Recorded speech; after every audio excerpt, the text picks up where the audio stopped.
It's about that time again. Another discussion on skill-based matchmaking, since it's the most talked about subject in Advanced Warfare. I know I discussed my opinions about skill-based matchmaking before, but in this video, I talk about my disagreement and distaste for other opinions regarding their hatred towards skill-based matchmaking itself. Every single video I've seen on YouTube is exactly the same in terms of the given opinions why so many people hate skill-based matchmaking. Skill-based matchmaking doesn't make the game fun. I don't want to try harder against sweaty players. I shouldn't have to try hard because I want the casual experience. In other words, I want a game that I can play where there is little to no adversity to impede my progress. That's why people want skill-based matchmaking removed from the game, so that their lobbies are filled more often with noobs. That way, they can have their high-kill gameplays more often, especially those so-called famous YouTubers. Think about this for a second.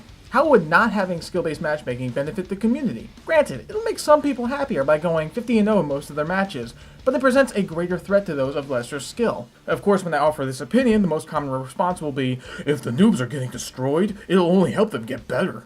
I can understand players of moderate skill differences will allow the majority of the lobby to learn from the experience.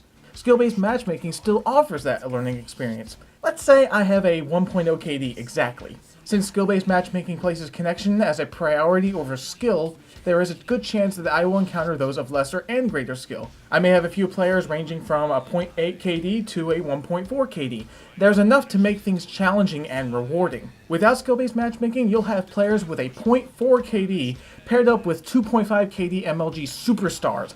I would not call that fun. Most of the time, it may even lead to lesser skilled players quitting the game entirely because of how unfairly lopsided their experience was. It's like a team of Little League football players consisting of children going up against professional NFL teams. If I were a noob in that situation, I would not enjoy that experience whatsoever. The only learning experience I am expected to have in those situations was how painful those games were. Here's the sad truth about these so-called pub stompers who believe that not having skill-based matchmaking will benefit the noobs. They don't care about the noobs. I also find it hilarious when these so-called pub stompers try to justify their noob-crushing actions by declaring them beneficial to those of lesser skill.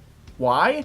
Because a pub stomper will never accept their own advice. In fact, it's quite the opposite. Instead of learning and adapting to a higher skilled player's onslaught like they so commonly suggest, these pub stompers would rather whine and complain about how the game is too difficult. They will whine and complain about how much they have to try in order to win, and they will continue to rant about how skill-based matchmaking should be removed.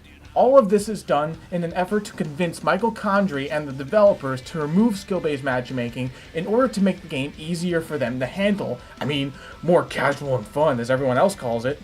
The most effective and cowardly method to make the game more casual and fun is often done by reverse boosting or having a modded account with extremely deflated stats. This is performed in order to exploit skill-based matchmaking for their own benefit. And that's where things really get out of hand. These reverse boosters are so obsessed over their gameplay that they are willing to cheat the system and ruin the experience for the rest in order to make themselves feel happy. To them, their happiness takes priority over everyone else, and to be honest, this is the quality of being a complete douchebag. I know, because I've interviewed these reverse boosters without their knowledge on numerous occasions. Each reverse booster gives the exact same excuse. This game isn't fun with skill-based matchmaking. They need to remove it. It's not my fault. It's skill-based matchmaking. The noobs need to get better anyway. My audience wants to see DNA bombs.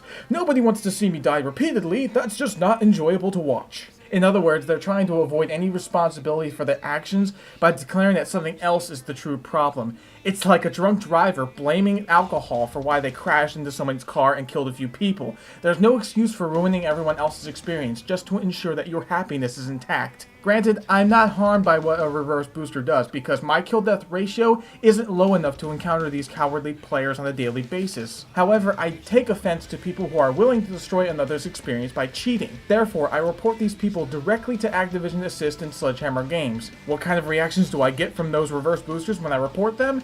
The kind that allows them to vent their frustrations by becoming keyboard warriors. Here's a tip. Making fun of me for watching My Little Pony will not harm me in any way. That's like if I said you were stupid for playing Call of Duty. You just shake your head in disappointment from how ineffective my verbal onslaught was. As my commentary comes to a close, I will offer this advice. If the game is too difficult for you, either learn to adapt or stop playing. If you cheat the system in order to ruin another's experience, be prepared to feel the pain of the swinging banhammer. If you don't like it, too bad.